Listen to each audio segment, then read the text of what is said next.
चलिए आज कवक यानी फंगस की उस छिपी हुई दुनिया की पड़ताल करते हैं जो हमारे पैरों के ठीक नीचे मौजूद है। और यकीन मानिए ये हमारी सोच से कहीं ज्यादा हैरान करने वाली है। अच्छा, शुरुआत एक ऐसी बात से करते हैं जो शायद आपको चौंका दे। जिसे हम आमतौर पर मशरूम समझकर देखते या खाते हैं, वो असल में सिर्फ उसका फल है। जी हां, सिर्फ फल। तो फिर असली मशरूम क्या है? वो है माइसीलियम।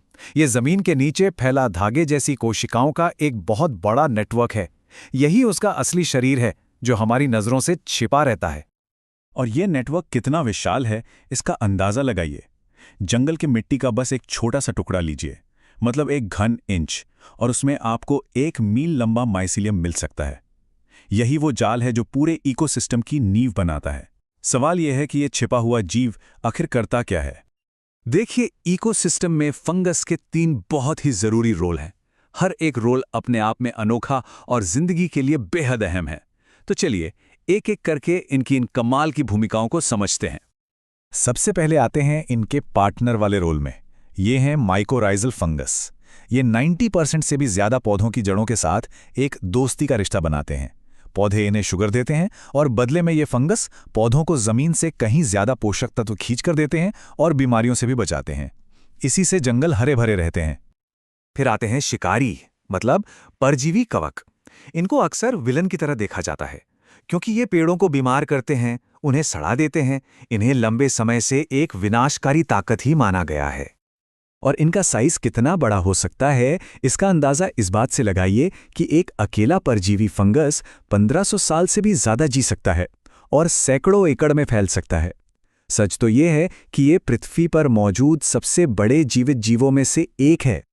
लेकिन रुकिए, इनके बारे में हमारी सोच अब बदल रही है, क्योंकि हाल ही में कुछ ऐसे परजीवी फंगस मिले हैं जो टेक्सोल जैसी कैंसर से लड़ने वाली, जीवन बचाने वाली दवाइयां बना सकते हैं।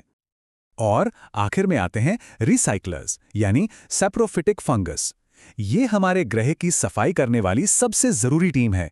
ये मरे हुए पेड़ों, पत्तियों और दूसरे ऑर्गेनिक मैटर को तोड़कर वापस मिट्टी में मिला देते हैं। सोचिए, अगर ये न होते तो हम सब मरे हुए पौधों के ढेर में दबे होते। लेकिन ये जो इतना जरूरी नेटवर्क है ना, ये अब एक बहुत बड़े खतरे में है। एक ऐसा खतरा जिसका असर हम सब पर पड़ सकता है। जरा इस आंकड़े को देखिए। पिछले बस 30 सालों में यूरोप में उन माइकोराइजल मशरूम यानी पौधों के पार्टनर फंगस की विविधता में 50% से भी ज्यादा की गिरावट आई है। आधी से ज्यादा। और ये इतनी चिंताजनक गिरावट क्यों हो रही है? वजहें कई हैं और ज्यादातर हमारी वजह से हैं। एसिड रेन, इंडस्ट्री से निकला प्रदूषण, जंगलों की अंधाधुंध कटाई, ये सब मिलकर इनके घर को तबाह कर रहे हैं। साइंटिस्ट तो इसे एक चेतावनी की तरह देखते हैं। उनका कहना है कि यह मशरूम का गायब होना सिर्फ शुरुआत है। ये उस डोमिनो इफेक्ट का पहला पीस है जिसके गिरने का मतलब है कि पूरे जंगल का लाइफ सपोर्ट सिस्टम फेल हो सकता है। तो सवाल यह है कि अब किया क्या जा सकता है? पर मजे की बात यह है कि इसका जवाब शायद खुद फंगस के पास ही हो। इनके पास कुछ ऐसी सुपर पावर्स हैं जो किसी साइंस फिक्शन फिल्म की तरह लगती हैं। पहली सुपर पावर है बायो रेमेडिएशन। आसान भाषा में कहें तो हमारी फैलाई गंदगी को साफ करना, फंगस का इस्तेमाल करके खतरनाक केमिकल को खत्म करना। अब ये काम कैसे करता है? सोचिए, फंगस जिन पावरफुल एंजाइम्स से लकड़ी जैसी सख्त चीज को पचा जाते हैं, वही एंजाइम्स तेल, पेस्टिसाइड्स और दूसरे खतरनाक केमिकल्स को भी तोड़ सकते हैं। मतलब ये जहरीली जमीन को खाकर उसे फिर से उपजाऊ मिट्टी में बदल सकते हैं। इतना ही नहीं, फंगस में हमारे पानी को भी साफ करने की गजब की ताकत है और इस प्रोसेस को कहते हैं माइक्रोफिल्ट्रेशन। तरीका बहुत आसान है।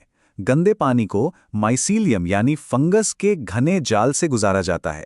ये जाल एक नेचुरल फिल्टर की तरह काम करता है जो बैक्टीरिया और गंदगी को अपने अंदर फंसा लेता है और दूसरी तरफ से साफ पानी बहने लगता है। तो मशरूम की इस सीक्रेट दुनिया की सैर के बाद हमें क्या समझना चाहिए? क्या टेक अवे है इस सब से? तो ये साफ है कि मशरूम सिर्फ खाने की प्लेट पर रखी कोई चीज नहीं है। ये जंगल की नींव हैं, प्रकृति के रिसाइकलर हैं और हमारे पर्यावरण की बड़ी बड़ी मुश्किलों को हल करने वाले शक्तिशाली दोस्त भी हैं।